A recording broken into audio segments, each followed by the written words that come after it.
Yeah.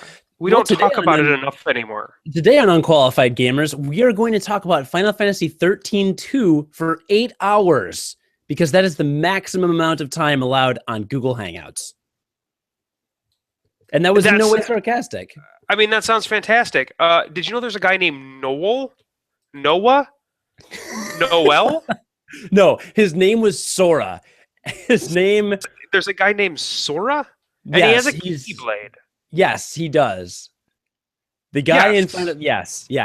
Listener, if you've not played Final Fantasy 13-2, which, by the way, is not actually all we're talking about this episode. We're also going to talk about Final Fantasy 13-3.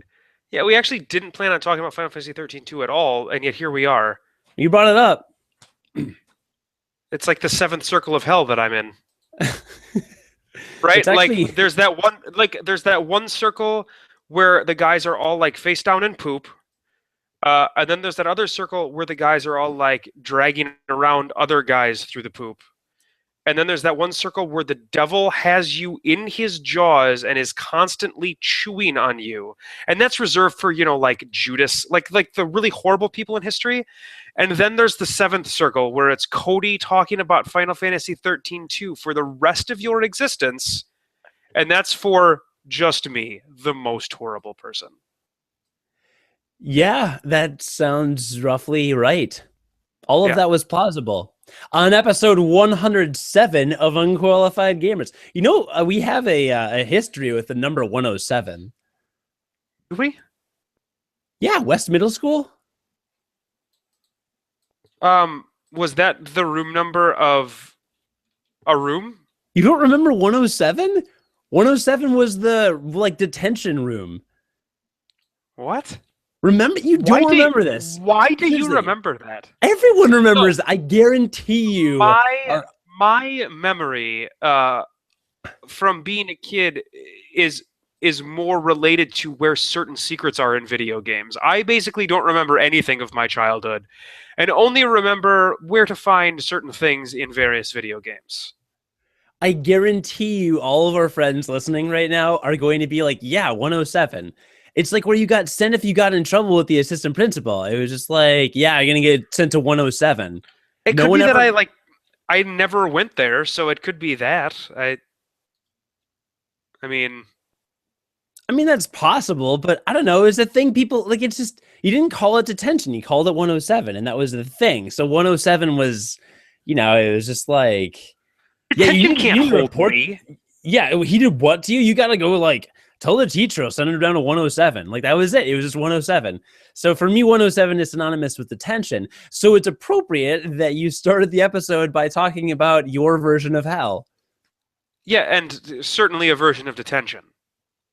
But that was 107, and there was no air conditioning in that room or the school, to my knowledge. Right, yeah. No, that extended beyond 107 to basically everything of middle school history. But I feel like it was especially hot in there. It was strategically situated within the middle school to be the hottest room. So when people were serving their sentences there and their punishments, they were relegated to the warmest physical environment in the school. But I only went there once or twice. It certainly could be. So, there's that. Well, anyway, listener, we're going to try not to make this detention-like for you. I am Cody, and this is Jonathan, and we're going to talk about video games. We will talk about Final Fantasy games today. John, in his quest to play through many of them, and me in my I've been playing a new one-ish. It's not. Well, it's not. It is and it isn't. It's whatever. I don't know. But first, how are you? It's been a while since we've talked, hasn't it? Yeah, we missed last week because life. Oh man, my life has been incredibly crazy lately, and I don't know why, but it's been very crazy. So yeah, no, it's just been crazy life. Kiddo's doing well. He got sick again because that's what he does. He's incredibly good at that. I actually stayed home for the first time with him on a work day. He was so sick, and my wife, she just couldn't she had all of these really important meetings that day, so she could not stay home. So I stayed home. he was like running a fever of 103.5 the night before. I mean, it literally came out of nowhere. Like kids are the worst. Kids are the worst. They are the best, but they are the worst. So he just like she was like, yeah, he feels really hot. And it was the first time ever where I like felt his forehead and could tell, oh yeah, like he's like legitimately sick this time. Um, so we went to the doctor, and of course, they said nothing was wrong, and that we just needed to give him Tylenol, and that's what we did. And he was totally fine because, of course, he is because he's a kid. So you can bounce him on the ground, and he just gets back up and starts running around again because he's a kid. So that happened. We had like the most beautiful weekend that I can ever remember, maybe in Minnesota. It was like 70 degrees every day and sunny. So we finally cleaned out the garage after all of that mold garbage that was in our basement. Yeah. All of the trash and stuff that had accumulated in our garage, it is finally all gone. Like the garage is usable again. I like caught up on a little bit of yard work. I mean, it was an excellent weekend. And Grandma took Max one night, and so we sat on the patio for like an hour and a half and drank a bottle of wine, and then sat over at the neighbor's house at a bonfire for the rest of the night. I mean, it was super pleasant. The weekend was super pleasant. That sounds very pleasant. I know, and then I found $20. Good. That's low key AF. You know what AF stands for? Anno Domini? Yes. No, after death. It was low key. Yes. It was low key after death. That is a thing that happened. Yeah. So what did you do? How are you? I had a birthday. You're like old as balls. So we're not going to say how old I am because an actor never reveals his age. He's 40. 40 I am years 40. old. I am 40 years old. With the way that you live your life, you were at the point of your midlife crisis. I was trying to tell you this. Yeah, one would think. So, my birthday was the day before Easter this year, and I went home to Rockford for Easter because family. Are you Jesus? And because I'm Jesus, so I had to do that. So actually, I was gonna make the stupid tired joke. No, but I play him on TV. But what's funny about that is this coming Saturday, I'm going to be in a sketch comedy show called Marijuana Rama, and I am actually playing Jesus in a scene. So there's that. Mm-hmm, mm-hmm. No, I've actually performed the scene before, and it is actually one of the best written. Tell me you're going to tell me that it's very funny. That you're very funny. It's one of the best written sketches I have ever read. I take no credit for the writing of it. It's one of those sketches where it's like, even if the actor is bad, which I'm not saying I am, but let's say that I was or that I were, it would still be a funny sketch because the writing is just that good, just very clever. So anyway, I'm going to be Jesus this weekend, but 2 weekends ago I was not. I was just in Rockford with the folks and the girlfriend and the family celebrating away. And here's what I was. So originally my plan for my big birthday weekend, my big milestone birthday weekend, was Friday, go out and get trashed and act like a 20-year-old so I don't miss being young anymore. And then Saturday, go home and my family will probably do something nice for me. And then Sunday, like Easter, and then that's kind of it. Well, instead, everyone was either out of town or busy Friday.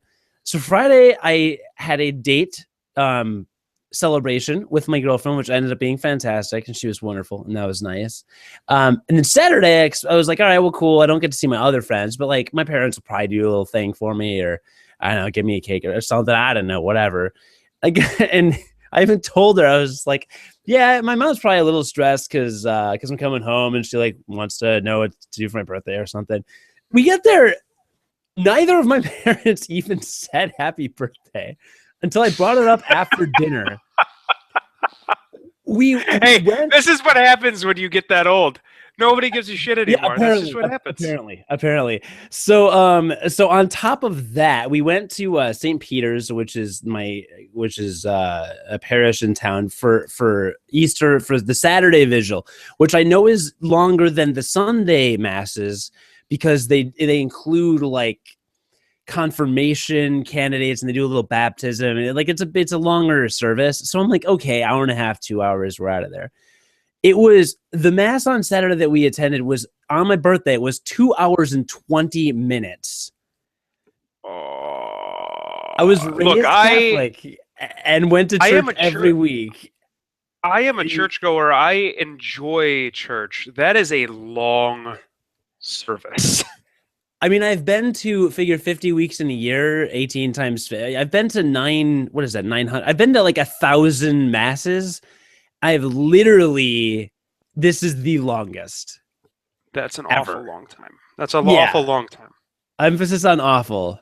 So it actually wasn't. I mean, it wasn't intolerable. Like there was nice music, and actually the highlight for me was my girlfriend is was the delicious sandwich you get in the middle. Maybe a delicious sandwich in the middle of mass.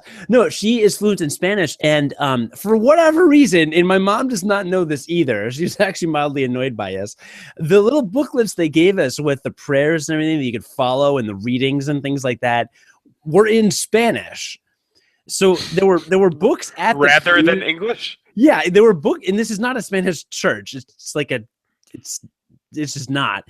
There were booklets in the pews, and you could flip to the right part or whatever. But they had printed these specific little, the little booklets, like just 30 pages or whatever, for those specific Easter services, and all of the readings were in Spanish. But what I did was I ended up just reading along in Spanish while they spoke, and it ended up being kind of fun. It's like practicing Spanish, and I learned a couple new words. And I'm sure that your girlfriend, who is very fluent in Spanish, I'm sure she loved that. As she also got to practice. I don't know if she is a religious person, but if she's not, that she basically probably got like a religious lesson of Spanish words. She actually did learn a little bit of Spanish because some of it's like kind of archaic, right? Right. Yeah. So it was mildly entertaining for both of us, and the service was fine. But yeah. So you had a beautiful, nice weather weekend, and I went to a 2.5 hour service. It's great. And your parents forgot your birthday? No, they didn't. They got me a cake on Easter, and it was really nice, and I was very happy. And it was wonderful. It was beautiful. It was actually a very nice Easter. The cake didn't say he is risen, right? Because like that cake wasn't for you. It didn't. Okay. It said he is old. Yeah, no, that one was for you. Yeah, they rubbed that one in. So there's that. Well, good. It's been a while since we've talked, so I am assuming you had a chance to play something. Yeah, I did. And it is Final Fantasy. Well, I've played a couple things. I began Transistor, which is by Supergiant Games. Yeah, that's super exciting because you and I we've been like teasing the fact that we want to play that game. We've been doing that for a long time. Yeah. And I played like an hour and a half or so of it, maybe 2 hours, and then stopped. This was like a week ago. I'm gonna finish it. It was fun. I just haven't really been home much, and when I am home, I'm busy. I'm moving in a month into a new apartment. So you're packing stuff. I don't know how much stuff you have. Well, not packing yet. Right now I'm selling stuff. Like I sold a couch the other day because I don't like that couch, and it is very cumbersome. It's like 96 inches long. So yeah, it's like a 7-foot couch or whatever that math is. I can hear Max. I think it checks out. No, I can hear Max typing in our Facebook group right now. No, it's this many feet. So it's a bunch of feet. It's large. That is a bunch of feet. It is a bunch of feet. It's large and cumbersome and heavy. And I was like, I don't want to move it into a place where I have to get it back out again. I don't like this couch anyway. I want one that's more comfortable. So I sold it. I have some other miscellaneous things I'm going to sell. But listing those and getting those sold is a thing. Anyway, I haven't been home much, but I started Transistor. It is super fun. I highly recommend it. I really, really like it. It's one of those games. You don't talk about games. You don't talk about games really until you finish them. So I don't expect a lot of detail. Not so much, but I will tell you, I started playing it when my girlfriend was around, and it's one of those games. And again, she's not like big into video games, doesn't know a lot about video games, but it's one of those games where I can play it around someone and just look at it and say, like, video games are art, kind of. Or it's just a really cool, unique thing. I mean, rather than going into that particular conversation, like we can at least agree that this particular game is like a cool, unique thing, right? Yeah, it's just because I look at games with a different critical eye now, like trying to see things from an outsider's perspective, because I am dating one. Right. And like everything about the game, from the sound effects to the music to the user, the overlay, the graphics and the menus and the character design and the models and the writing are so like they're so immersive, and that sounds like a very like kind of obvious thing to say, but when you get a game that really like every little thing just meshes really well, it's like you're Finishing each other's sandwiches. yeah, basically. Yeah. It's just, you know what I mean? It's like it's like a really good book that creates a very vivid world that you're able to get into. And, absolutely. We've been there with BioShock Infinite. You can find that. Yeah. We talked about that a bunch. You can look up that podcast. John and I talked about BioShock Infinite at unqualifiedgamers.com, but we've talked about it before. But Transistor is one of those games. I just think it's just very, very well done. I hear it's got a really cool battle system, like the way that because from what I understand, you unlock like almost like lines of code. Is that what it is? Something like that? And then you combine them together, and you can basically combine. There's like an infinite number of combinations, basically, and that's an exaggeration. It's obviously not infinite, but the number of combinations of these abilities that you can combine together is staggering. And then they each have different effects when combined. Is that close? Am I close? Yeah, no, you're right. I only have like 6 abilities unlocked, and what you do is you set roughly 1 to each face button, so A, B, X, Y. So you've got 4 kind of main abilities, and then let's say you get a 5th ability. Well, you can make that 5th ability one of the primary abilities, or you can use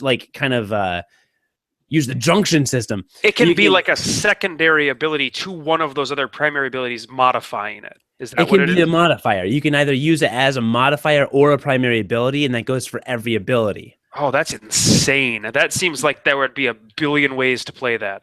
Yeah. So let's say I have like 8 abilities. Any one of those can have up to 7 different modifiers. And holy shit. So that's I have to play this game. It's been on my list forever. I have to play this game. Yeah, so I don't know what the math is there, but that's a lot of possibilities.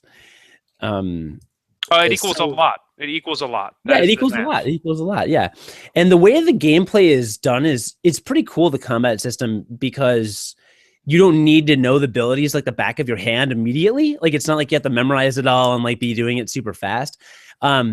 What's cool is that system of being able to customize a zillion ways fits in really well with you. Essentially, when you attack, you go into bullet time, and then you kind of map out what attacks are going to do in what order, whether it's running or like running a couple feet and then attacking and then running and then attacking. And you've got, like a set amount of attack kind of things you can do. And then ability points of AP. Yeah, you map out these abilities and then you kind of execute. You like hit execute basically, and it does those moves really quickly. And then you have a cooldown, like in Secret of Mana, 100% beep or something. And you spend a couple seconds basically running from enemies during the cooldown. But in that way, you're able to, and you can kind of backspace and go back. Like let's say you map. Like you're gonna use the same attack 4 times. Well, let's say you change your mind. You can do it 4 times and then hit like backspace and then replan your last move before you execute. So you're like writing your own little choreography of the series of attacks you're gonna do while everything is frozen and then executing, which means it's not all real time. And I think that so there's almost like a real time strategy element to it.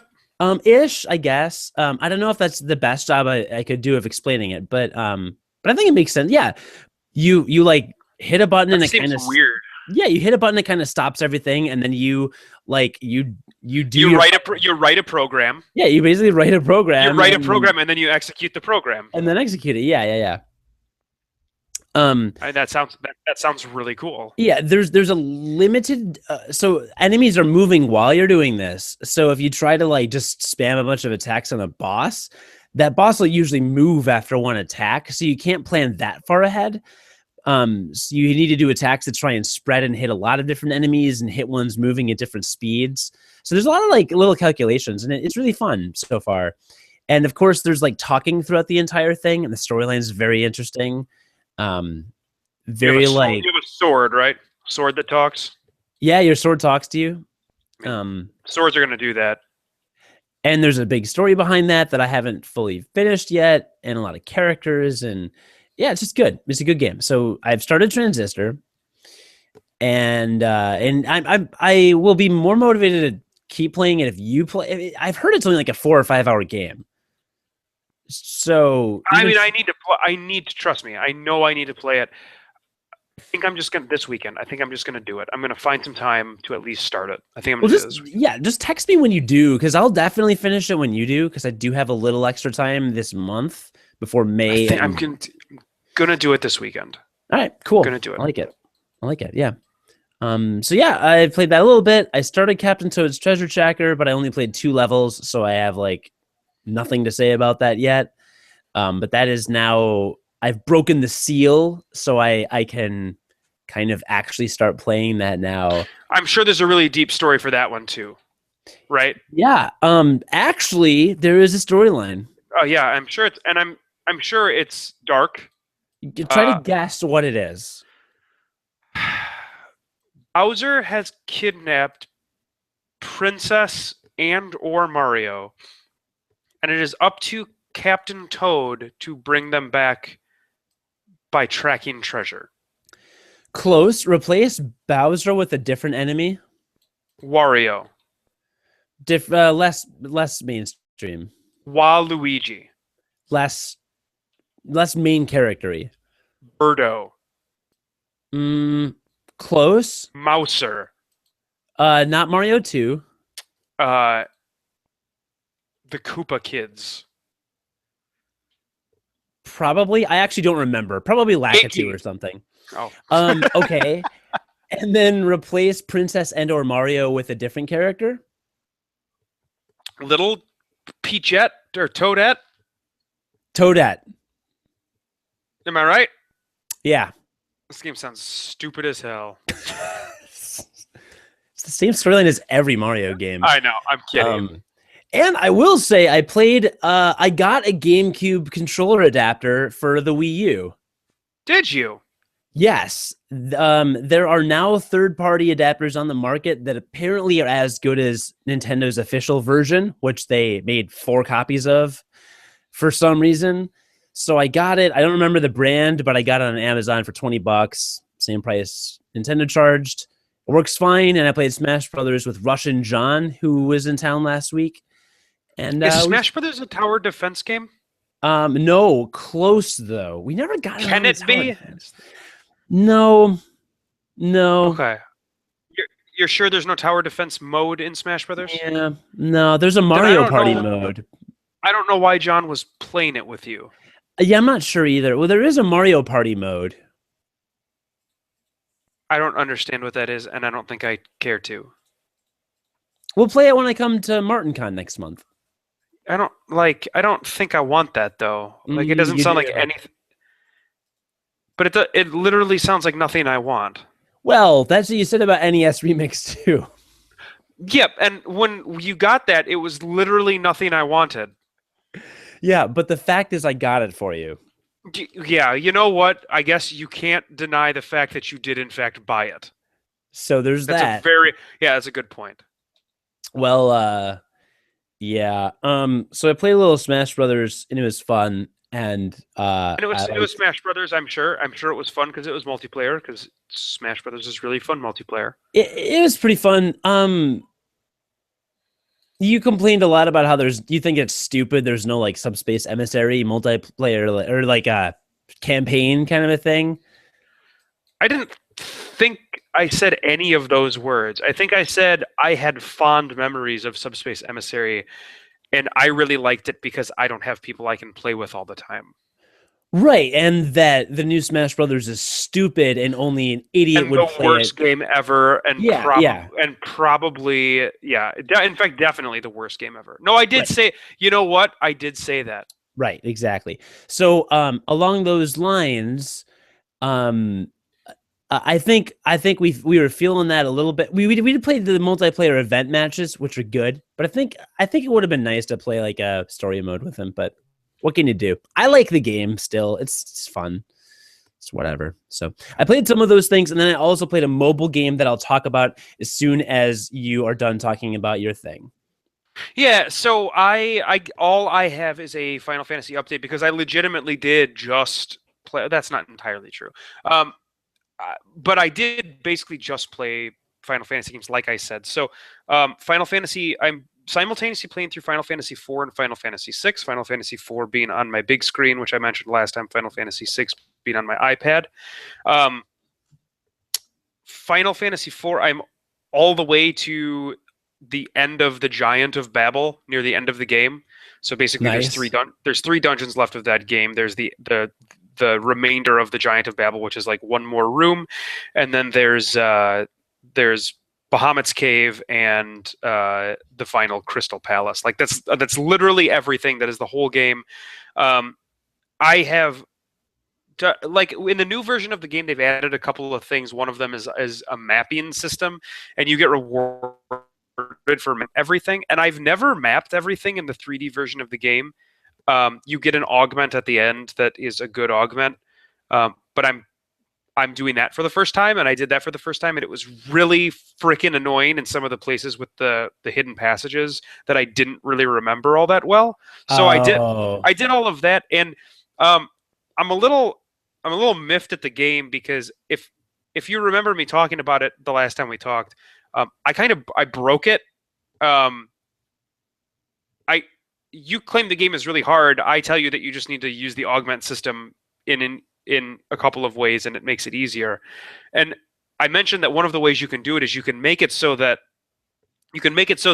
Cecil, your main character, can attack from the back row, can counter every hit that he is attacked with whatever ability you want.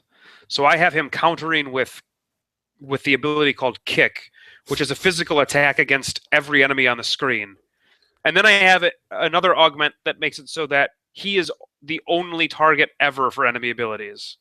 So anytime and then every enemy will always attack him, and he will always counterattack with a physical attack against every enemy on the screen, and he takes half damage because he's in the back row. So it's legitimately like I walk a couple of steps and I get into a battle, and then I look at my iPad.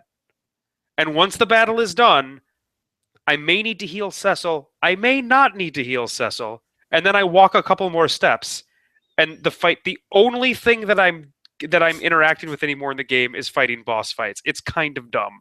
And keep in mind, you carry over augments you have 3 total playthroughs to carry over augments in this game, when in like the new version of the game. So like if I start this game again, a year down the road when I want to play this game again, I can start it up. Cecil will have all of the augments that I have taught him from this particular run through of the game, and I will quite literally be able to walk through the entire game.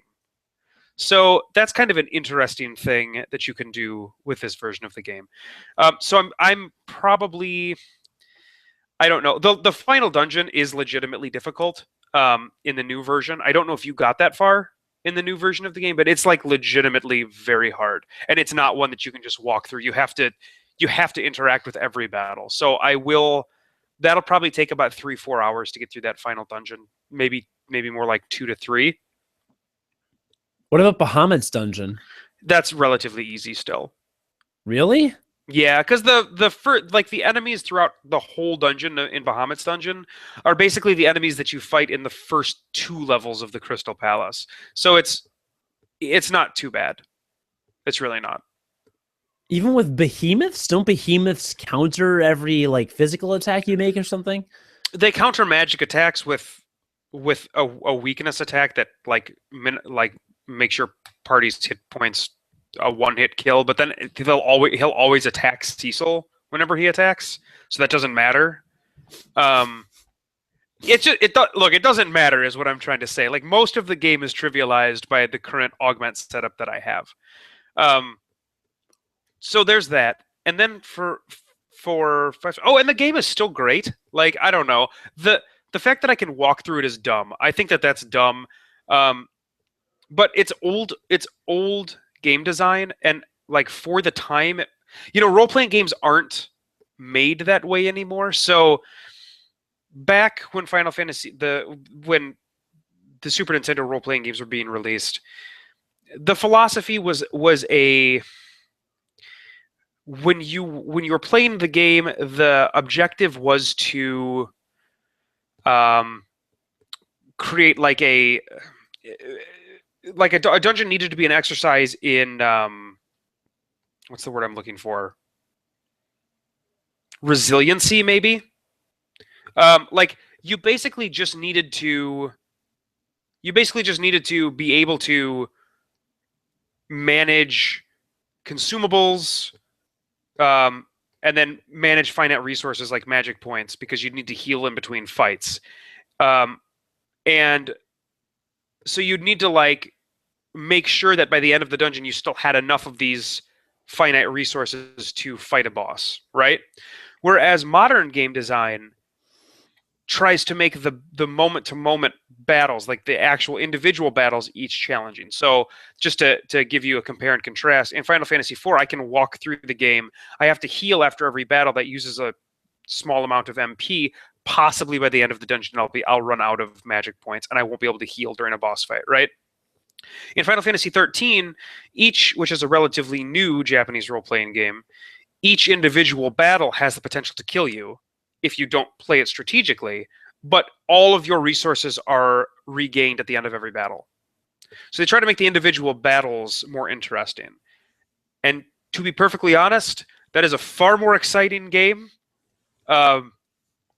Like, I definitely don't enjoy the playing of Final Fantasy IV anymore nearly as much as I used to.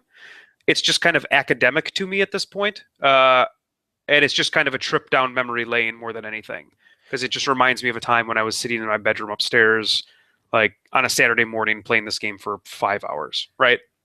Yeah. Because it's like not the most fun thing to play anymore, and I'm more than willing to admit that.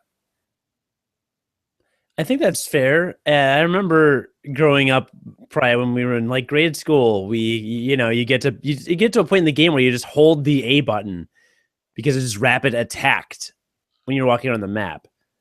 Exactly. And So yeah. And I don't remember playing the game for the first time. I bet it was awesome. I bet there was a great sense of exploration there. Like I bet it was amazing, but I don't remember it because it was so long ago. I just remember passionately loving that game, and I did. I mean, I really truly did. So that's that game. And then Final Fantasy VI. Wait, hold on.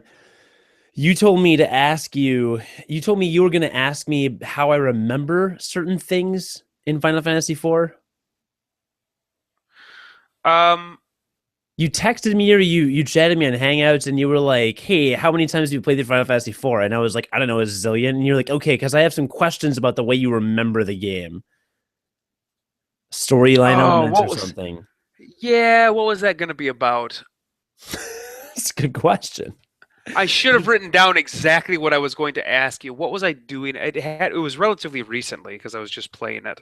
Is there something in the game that doesn't that seems to stray from the way you remember the storyline being? Oh, I remember what it was.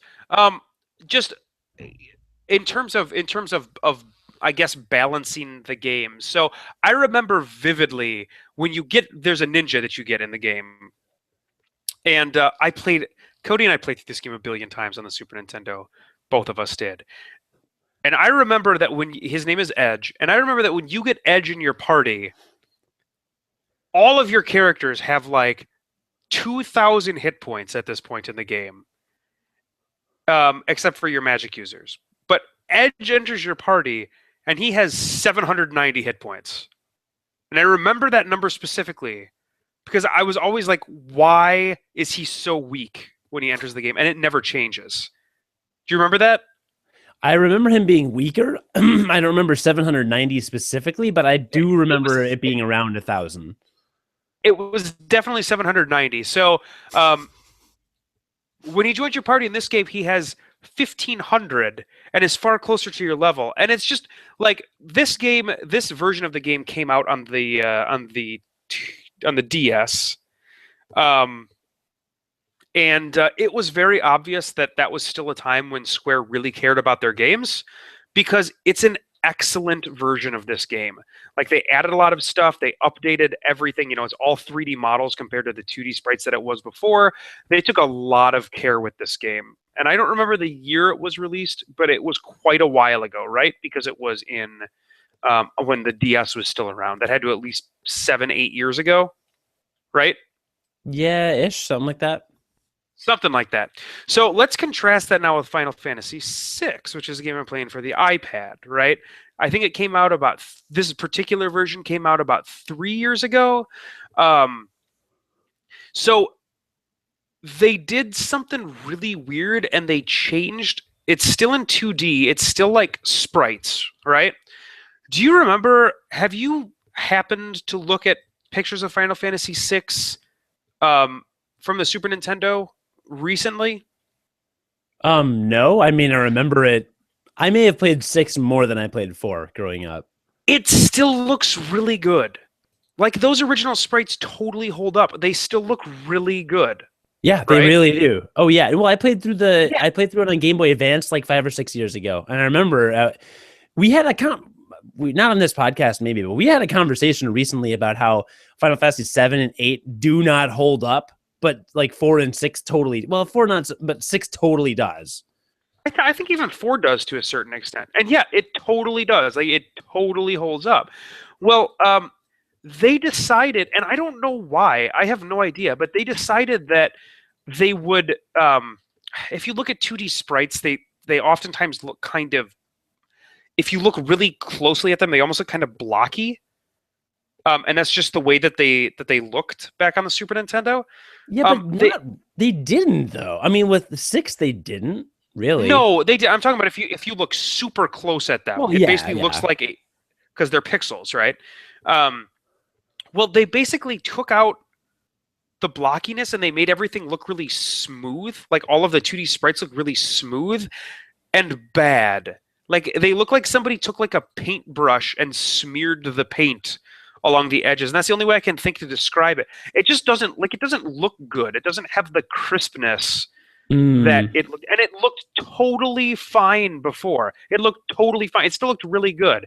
And then you like contrast that with the fact that the overworld is the same. Like, they didn't change anything. They just changed the sprites. Oh God. So nothing else looks any different. You just have these ugly looking sprites on it now. And it's like, what the hell were you doing? The game still plays the same. It plays like a 2D. It plays like an SNES era RPG on an iPad. So like, the controls suck. Outside of combat. In combat, they're actually perfect. They actually work better, I would argue, than a Super Nintendo controller. But outside of combat, the exploration part, you can't control for garbage. And I wish that these damn developers would use a consistent control scheme for their damn games. Like, in some games, you put your left thumb on the screen, and it creates a virtual joystick. And then when you take it off, the joystick disappears. And then your right thumb would be used for an interaction button, right?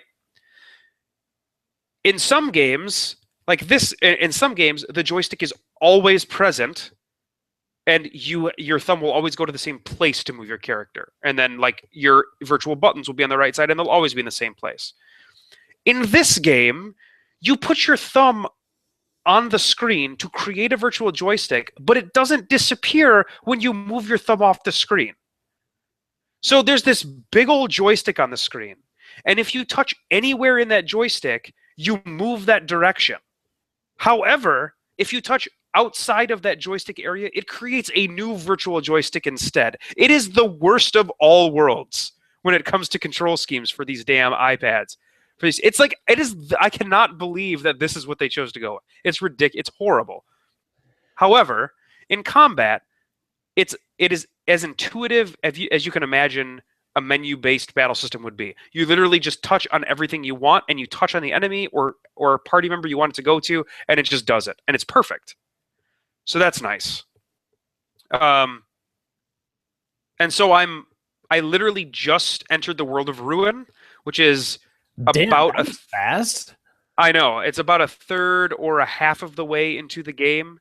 A third, yeah. So, and I plan to do like all of the side quests, of which there are a lot in the world of Ruin. So, that'll take me quite a while. But I'll be traveling for work next week, and so I'll have a good amount of time to play that. In fact, I can see myself completing it next week because I won't have anything else to do in my hotel room. Yeah, and so that's all really cool, and the game totally holds up like I assumed it would. I haven't played it in quite a while, actually, other than the way it looks really crappy. But it is so obvious that Square is done making like quality products, at least with their. Well, at least they're not taking with these ports anymore. They're not taking nearly enough time because I'm facing crashes all over the place with this particular app. And when it crashes you back to reloading the app rather than like crashing back to your whatever previous state the app was in. And so like if I've played for 15 minutes and haven't saved the game, I've literally just lost that 15 minutes. And I'd say it crashes at least once a play session. Play sessions for me on that particular device are about an hour long. And wow. It'll crash one. It is ridiculous. It is ridiculous. And I've uninstalled and reinstalled the app, and it didn't do anything. So it's just a crappy app. It's a crappy port of the game. It's a crappy. It's a crap. It's a crap, not an app. It's a crap. It's not an app. Yeah. Yeah, so it's just frustrating because they used to, Square used to be kings of quality products. That is all they made. Although, to be fair, Final Fantasy VI is the most broken game in the entire series. Like, it's horribly broken. I mean, it is. There were a lot of glitches in the game. Regardless, I mean, all games were broken back then. That's true. So I think that's kind of an unfair criticism. And it's I don't know. It's just, I was playing devil's advocate. I mean, to me, Final Fantasy VI is one of the greatest games ever made. It's in terms of nostalgia value and like how I feel about it. Like, I forget about it. There's no game that I have a stronger connection with, I don't think, than Final Fantasy VI. So yeah, I'm not saying it was crappy, but you're right. Yeah, no, you're right. Yeah, Square was king. I mean, Final Fantasy IV changed our lives, and then Final Fantasy VI and Chrono Trigger coming out at the same time. Like, what are you doing? And then in one Christmas, I got Final Fantasy VII and Final Fantasy Tactics. And I played Tactics for like 20 minutes, and I'm like, I don't know what the hell is going on. This game is dumb. Put it away. Finished 7. I was like, oh, I'll try this Tactics thing again. And then Tactics turned out to be one of the best games ever made. Also, horribly broken. Yeah, and so they were back in the Super Nintendo era, and definitely the majority of their hay was made on the PlayStation, and definitely the PlayStation 2, right? So they were just kings, and it just seems like their quality has been garbage recently. Now, that being said, they did come out with, like, they were the minds behind Deus Ex, which was a great game. But just like this port, and then the PC port of Final Fantasy IV that I'm playing is not well done. It's not well made. Um, like it's just I don't know. They are not what they once were, I guess is what I'm trying to say. Which is sad. Yeah, although if you're done talking about those, there's one good thing I they've am. done recently. I am. I am done Very talking. cool. I've been playing through Final Fantasy Record Keeper on my phone. Okay, and you need to do a better job this time of explaining it to me.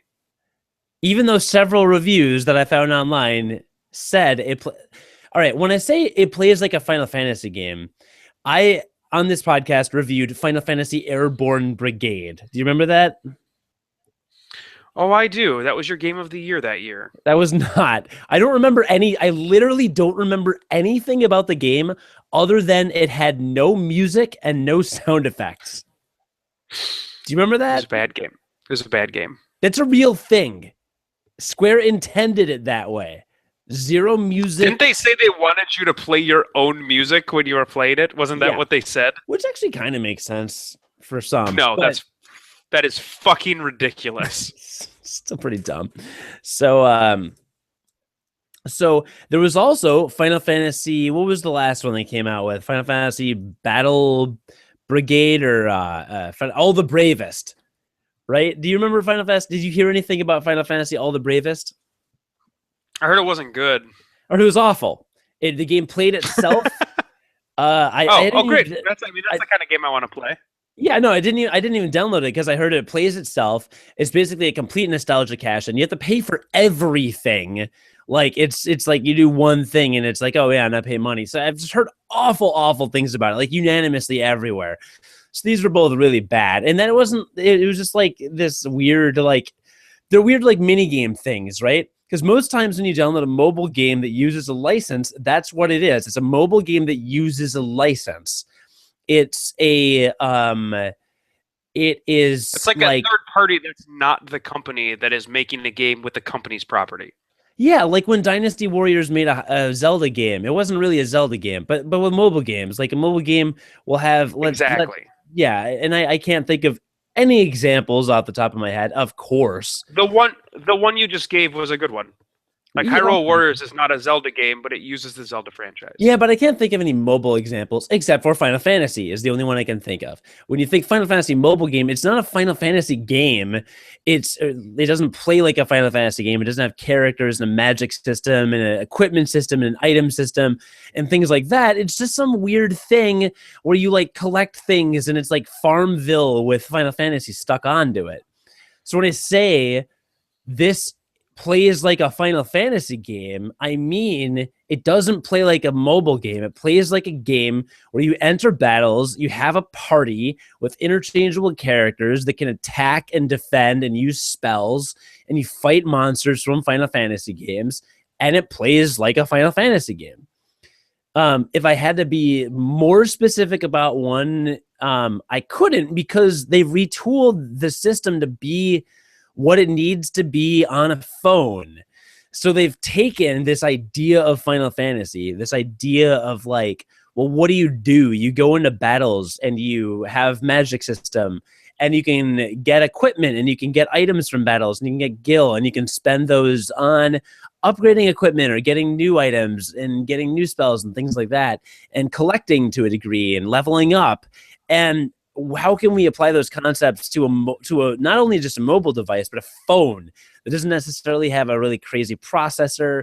It's not going to be able to do like super exciting things. It doesn't have a robust control scheme. So you shouldn't probably be walking around a map unless you want to figure in some weird joystick thing that apparently they don't know how to do anymore. So they've mobilized Final Fantasy and made a Final Fantasy game that is designed for a phone as a native device. And so explain to me how the ability system works. Well, I'll explain how everything works. So you choose a realm when you, and for those of you watching on YouTube, since many of you will be listening to this podcast via iTunes or the Unqualified Gamers app on Google Play or other ways. But for those watching on YouTube, I'll kind of show. So you are the curator of this gallery of paintings, And each painting represents a chapter from a Final Fantasy game.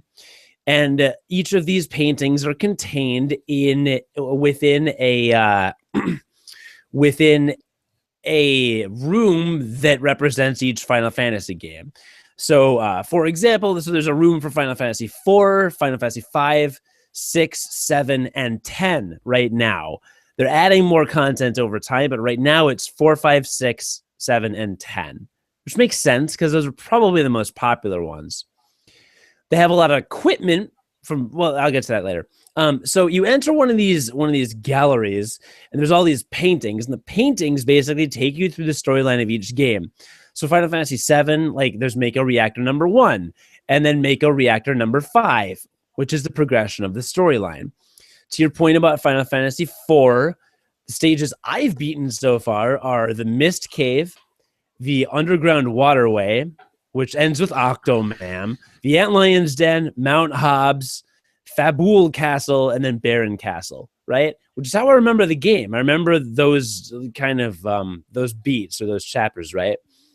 When you enter one of these paintings, it tells you what the what the scenario is, and just a little write up of the storyline. And then there are between 1 and 5 battles. Each battle consists of a number of rounds. So let's say I enter Mako Reactor number 1 or number 3 or something. There will be 3 sections of that. In the first one, I fight 3 waves of enemies, and then I get to hang out and heal or use a tent or whatever if I want to. Then the second one, there'll be 3 waves of enemies, and then normally in the third wave, you fight 3 waves. The third stage, you fight 3 waves of enemies, and then like a boss. A wave of enemies, the way the battle system works is, let's say I enter one of these stages of the painting, right? And there's 3 waves of enemies. For example, 2 Magitech soldiers will appear. I fight both of those guys, I kill them, and then still in the same battle, it's like, okay, wave 2, boom, 2 more Magitech soldiers appear. Cool, I kill them. Wave 3 is I fight a dragon or something, and then I kill the dragon, and then the battle's over. In terms of what you're able to do, you have 5 members of your party. So kind of like Final Fantasy 4. You have 5 members of your party, and each of them can attack or defend, or there are abilities that you can purchase to assign to them. So right now in my party, I have Cody, who is me. He is the curator of the gallery. It's like the main character is you or whatever. So I have Cody, and you can assign pretty much any ability to him. Right now he's got 2 spells because I feel like it. I also have Black Mage, just the generic character class Black Mage in my party, who has, I believe, Thundara and Blizzard assigned to him. So you can attack, defend, Thundara, or Blizzard. And then also in my party right now are Tidus from Final Fantasy X, Rydia from Final Fantasy IV, who can use Child Rydia. She can use Cure or Fire, and then Waka from Final Fantasy X. So as you play the game, you unlock characters from each of the games, which I'll get back into. So anyway, so yeah, you just use those abilities, and you can either target opponent or just kind of auto it, or just hit attack and it'll attack one of them, or you can hit auto battle and all your characters will just automatically attack. And that's this game's form of quick grinding, basically, like how you're in Final Fantasy IV, and if you need to grind, you could. Well, you've broken the game, but I literally just walk around. Yeah, but in a lot of NES and SNES style games, yeah, you pretty much walk around and basically automatically do something. That's their answer to this, is you can hit auto battle if you're in like some easy battles and your guys are overpowered. You can hit auto battle and then kind of ignore your phone. I've played this game at work, because in order to enter a stage, you have to spend a certain amount of stamina. And this is where I suppose some of the payment model comes in. I have like 40 stamina right now. When I beat all 3 stages of a painting, you get all these dungeon rewards. Like, okay, you've completed the dungeon or whatever. You've completed the 3 stages. Okay, this painting is complete, and you get all these items to reward you. And wow, my train of thought totally just escaped me right now. You were talking about the stamina system, and you're Yeah, talking stamina, about stamina. the payment. Sometimes at the end of the dungeon, you'll get a stamina shard. And when you collect 5 stamina shards, you get 1 additional stamina. So I started the game with like 30. I think I'm up to 40. So you accumulate stamina shards over time. And that's part of their payment method. So that's kind of how the game is structured. You enter these battles in these paintings, you get items while you're fighting. Your enemies will drop one of a few things. They'll either drop a treasure, which can be a weapon or armor, or a potion that just immediately restores your hit points. You don't keep it, you just uses it right away, or orbs. And orbs are used to create spells or abilities, or to upgrade spells or abilities. So like I got a lesser dark orb, which supposedly I'll be able to use later to create like Shadow or Demi or whatever that is. If I get a Holy Orb, I can create a Cure spell with that, or a Holy spell with that. If I get a Fire Orb, I can make Fire, etc., etc., etc.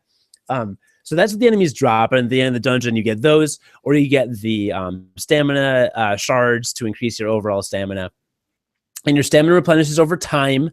So if I use up all my stamina, then I wait 2.5 minutes or 3 minutes or whatever, and then a stamina restores. So part of that's how they operate, like many mobile games. I have not had to pay any money whatsoever. I have not felt any desire or need to pay any money whatsoever. With money, you can buy like gems or something that lets you purchase things in game, or I think mithril. I've got like 55 mithril shards. I hoard them. I don't use them. You can use mithril in the game to like continue if you die at the end of a battle, or you can use it to camp in between battles. So I mentioned you can cure between battles. You have to spend a mithril to cure between battles. Otherwise, you can't do anything. And once you enter a painting, you can't leave unless you either die or you just exit the painting. But you can't like upgrade your equipment that's equipped on those characters or do anything on those characters. They're in the painting. You have to see it through to the end. So if I'm in a dungeon and after the second battle, Black Mage and Rydia are dead, and I want to take on the third battle with the boss, then I can either just risk it and hope that I don't die. And then if I die, I'll use a mithril to continue, or I'll use a mithril to camp and heal everybody in between battles. So it was probably way too granular with the gameplay, but that's to give you an idea of kind of the pacing. In terms of the items, you can upgrade equipment by basically spending any piece of equipment. Like I have a leather vest, right? It's armor. It's level 1 of 3. If I want to upgrade it to level 2, I can use any item. I can use a crossbow or another vest or a shard or an orb. I can use any item to upgrade that, and every item is worth a certain amount of experience points. So use experience points to level up these items. So I have 10 staffs or whatever. I can just like get rid of them all. You can also combine equipment, which is how you level up equipment. So if I have 2 katanas and I level them up to level 5, then I can combine them. Costs a bunch of money, but now their max level is 10. It starts back at level 1. So instead of 2 5 of 5 weapons, I now have a 1 of 10 weapon that retains the same attack power. So you can combine equipment, and spells work a little similarly, but you mostly use orbs for that. And along with everything you purchase and do, there's also an associated gil cost. So you have to pay gil to do these things. So in all of those ways, also, while you're going through the game, this is one really cool thing. Like, you get characters from different games, right? Like from Final Fantasy IV, I have Kain and Dark Knight Cecil, and Paladin Cecil. I have Waka and Titus. I have Cloud and Tifa. I have no one from Final Fantasy V or VI yet, oddly. But I've got a handful from those games. When you're playing in their realm, they get a huge stat boost. So when I go to Final Fantasy IV, I want Kain and Rydia in my party, and Cecil, supposedly, and any equipment from that game gets leveled up. So if I can equip Cody with a weapon from Final Fantasy XII that's really good, or a weapon from Final Fantasy IV that's really good, I'll go with the weapon from Final Fantasy IV because then I'll get bonuses while I'm in the Final Fantasy IV realm. And right now I have equipment from basically every game in the series. It'll tell you which one it is. only have characters from a handful, and I can only visit, like I said, 4, 5, 6, 7, and 10.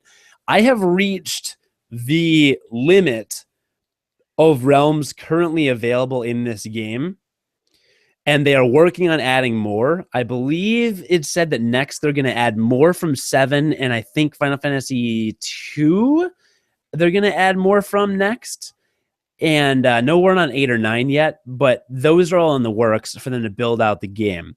In the meantime, even though I've beaten every dungeon, when you master a dungeon, you unlock an elite version of that. So there's basically a hard mode version of every dungeon. Sure. And the max level for the hard mode dungeons in one of the realms is like 48. My characters are level 25 at the most. So there's still plenty of content for me to go through. I just have to grind a bit and like play these elite dungeons and try to beat them. There's also a daily dungeon that varies in its rewards. Like, for example, today's daily dungeon is from Final Fantasy... Oh, what the hell? Let's say it's from Final Fantasy 4.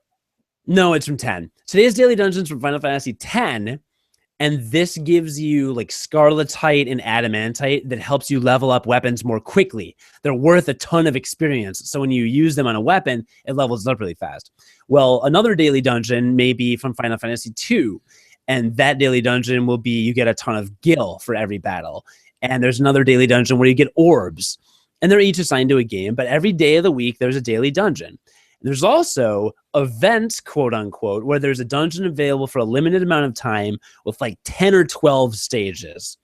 I just did the Mount Ordeals weekly dungeon or special event or whatever. So I went through Mount Ordeals from Final Fantasy IV. That's where I unlocked Dark Knight Cecil and Paladin Cecil. The other one they just did was something from Final Fantasy VII, where you infiltrate Shinra headquarters. So you fight through Shinra floors 1 through 10, 2 through 11 through 20, 21 through 30, and as you go, you unlock Tifa, and then you can get to the end, and the wards get progressively better and better.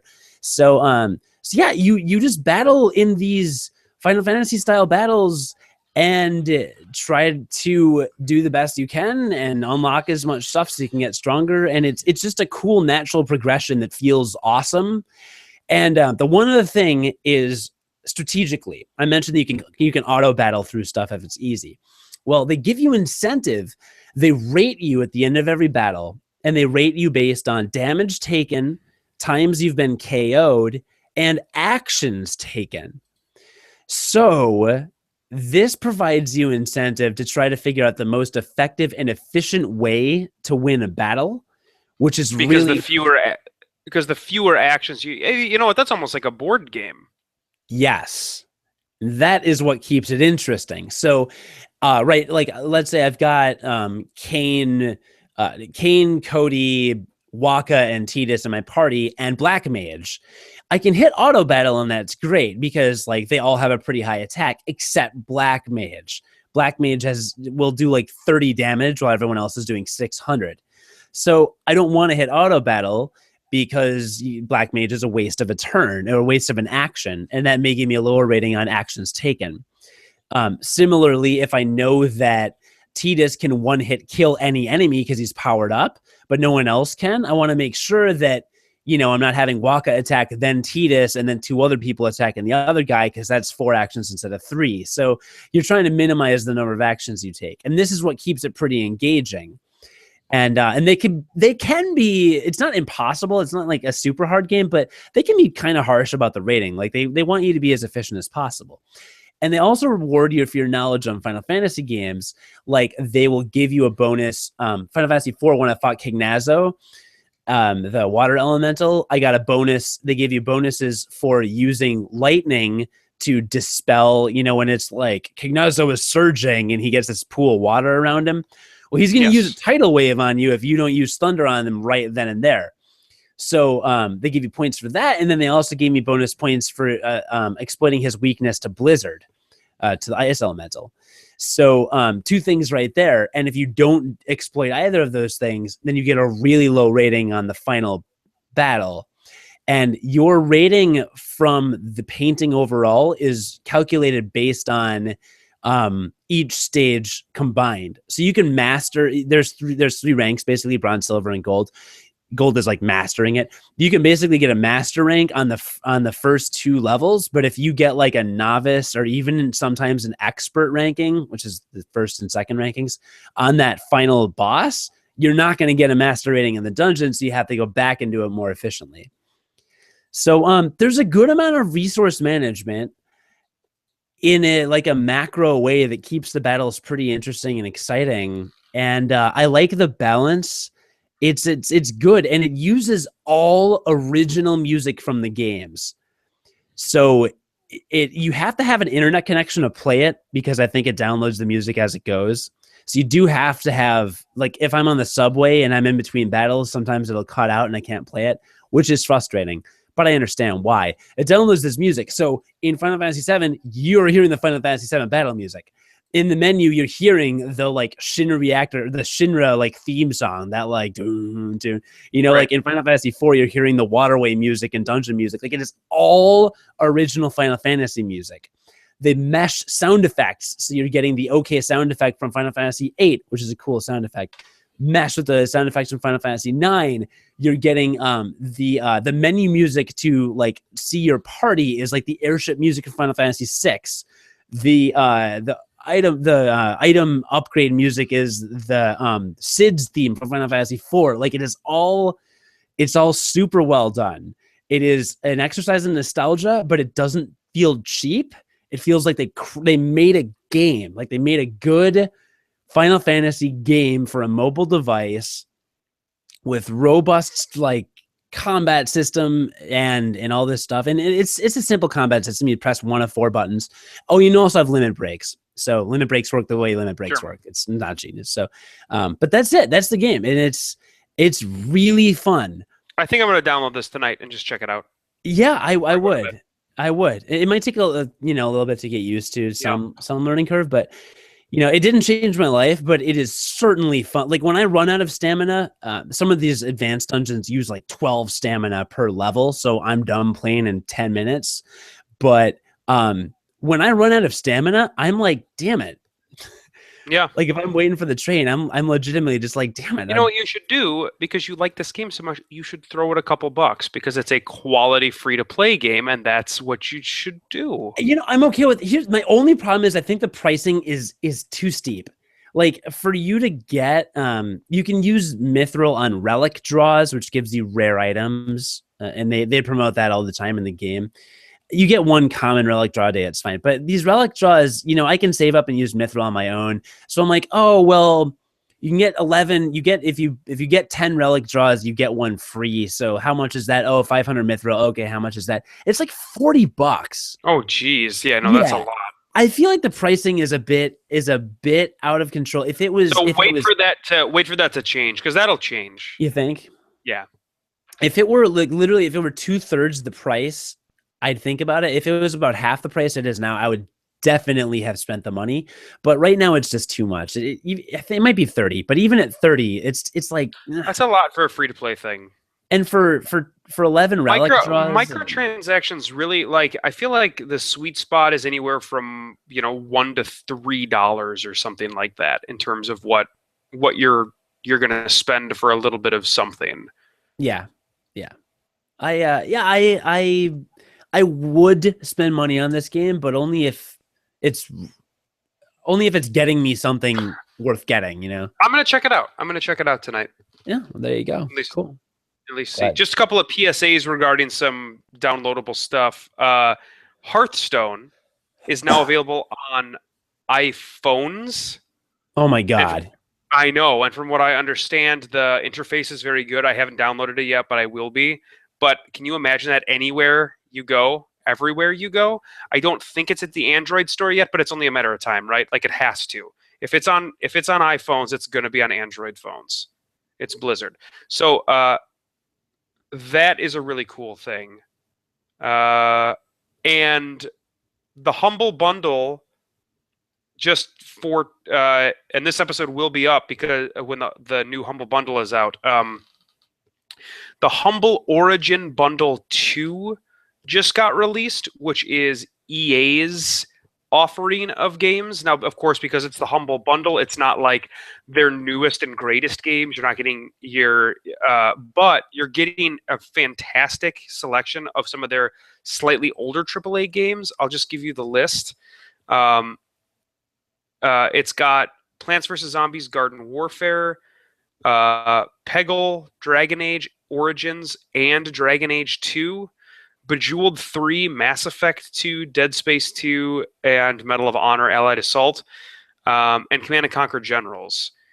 You get all of those for like the slightly over the average price, which is like $5, or you can support charity and pay a little more than that, and then they're going to add a couple more games. But it's seriously an incredible offering of games for that. Dragon Age Origins by itself is worth at least $5-10 by itself.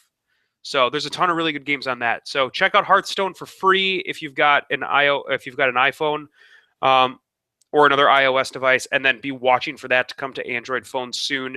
And then the Humble Bundle 2, just go to humblebundle.com, and it'll be up there. And it's the Humble Origin Bundle 2, and it's awesome. That's amazing. I have 2 quick PSAs as well. We, as you know, we're members of the Gun and Geek Network, and there's a couple other shows with a couple cool episodes that I'd like to quickly promote before we close. This week on All Things Good and Nerdy, ATGN episode 154. That sounds like a dirty sexual act. That's the name of the episode. That sounds like a dirty sexual act. Special guest host Ryan is here to ensure that the ATGN crew talks about Netflix's Daredevil. I've heard good things about that. I can't wait to watch that. Really? Yes, I'm so excited to watch that. And Netflix has been killing it. Every single show that I watch on Netflix, I like. Every single original program, I should say original programming. Every single original programming show on Netflix that I've watched so far, I've liked. Did you watch Orange is the New Black? Yes, that is okay. Good. Casey and I love that show. It's amazing. That's Have you watched? And I haven't watched. What's the one that everyone's obsessed with? It just came out with a new season like 2 weeks ago. House of Cards. House of Cards is amazing. And then we're watching Bloodline right now. Casey's not as high on it, but I really like Bloodline as well. But Daredevil just came out. Super excited to watch that. Well, on All Things Good and Nerdy, early verdict is that it's really good. I've heard that too. Ryan's excitement for Daredevil starts the show before Chris tells us about Google's new patent to eliminate spoilers. Naki gives the news on the Five Nights at Freddy's movie, and the ATGN crew fills you in on the rest of the nerdy news. What? I don't know. Five Nights at Freddy's movie? That'll never go. I just can't see that going. Right? That can't. Why? Because it's the same thing as all these other video game movies. They always get like in the works means that there's like a script written. I don't know. I just can't see it. I can't see it. All right. And then also this week on the Gonna Geek Network, on the official GonnaGeek.com podcast, episode 90, a heated podcast. Damn, we're getting hot this week. The tempers flared this episode as Wing dukes it out with Steven over the state of the DC cinema universe, and news of Star Trek crossing over with Green Lantern is enough to fire up JS. I did hear about that. Star Trek Green Lantern crossover. In between these topics, the crew discusses Ryan Reynolds' first images on the Deadpool set and how Android apps are now available through Chrome. What? Were Android apps not available through Chrome before? I don't know what that means. But they talk about it, so there's that. Finally, Steven wraps up with a special edition of Steven's Geeky Stuff, the Audio-Technica AT 2005 USB First Impressions. What do I have? I have Audio-Technica. I don't know what kind it is, though. Mine's an ATR. I think it's an ATR 4X3000 GT. You made, well, it could be. It could be an AT-AT Walker. Mm-hmm. It's just in camouflage right now. It's probably not, though. Go to GonnaGeek.com to check out those and other geeky podcasts and our podcast. And we're also on YouTube and unqualifiedgamers.com. Next week, it sounds like if you have hotel connection issues, then maybe I'll throw up like a solo something or whatever. But I'm looking forward to you be able to record. I hope to be able to record next week. It'll be in a shitty hotel room. Actually, it might be a nice hotel room, but it's probably going to be a hotel room on shitty internet, right? Because it's going to be hotel internet. So we'll see what happens. We're going to give it a shot. Well, are you going to have to pay for that? Because we don't have a budget. No, and I wouldn't if I had to. Well, of course not. All right. Well, I hope you're not worth it. I know that. I hope that you get free internet and we can do that.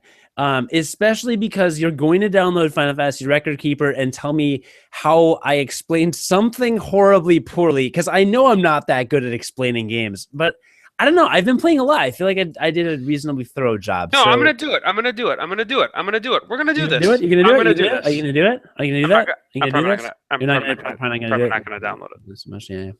Cool. I'm probably gonna download Hearthstone and then just forget. When about it. when it comes to Android, I want to download Hearthstone like badly. Yeah.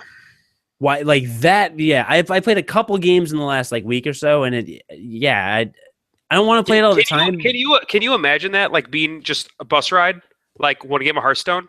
Of course, it's like a 5-10. It's gonna be a problem. It's ridiculous. It's ridiculous, and it's awesome. And that's all I have to say about that. So, listener, please visit us at unqualifiedgamers.com and show us some love, whatever that means to you. What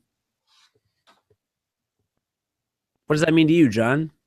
It means that I love you. Who? And not you, To listener. Who, Listener. why do you? I love listener. What if listener is boy? I love listener. What if listener is boy? Listener is gender neutral. I love listener. GN? GNL? I love listener. ULGNL? You heart GNL? You heart the GNLs? The Paradise City? Is that G and something else?